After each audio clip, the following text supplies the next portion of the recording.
Big boss house లోపలికి నాగార్జున గారితో పాటు గ్రాండ్ ఎంట్రీ ఇచ్చేసిన తేజస్విని.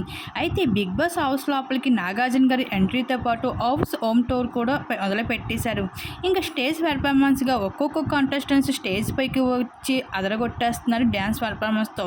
ఇంకా అందరి ప్రశ్న తేజస్విని హౌస్ లోపలికి వస్తుందా అని. అయితే బిగ్ బాస్ యాజమాన్యం తేజస్వినికి అప్రోచ్ అవుగా తను అయితే గతంలో అమర్దీప్కి ఎదురైన చేదు సంఘటన నుండి బయటపడలేకపోతున్నాను అని, ఈసారి వస్తే మరొకసారి అలాగ అవుతుంది అని ఆలోచనలో ఉన్న తేజస్వినికి బిగ్ బాస్ యాజమాన్యం మాత్రం భారీ మొత్తాన్ని డబ్బులు చెల్లించడంతో పాటు తన కోసం బంపర్ ఆఫర్ పెట్టేశారు వైల్డ్ కార్డు ఎంట్రీ అంటూ.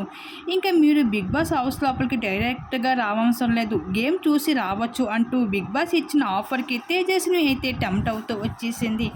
అయితే ఇప్పటికే తన పర్సనల్ లైఫ్లో ప్లానింగ్లు మొదలుపెట్టేసింది.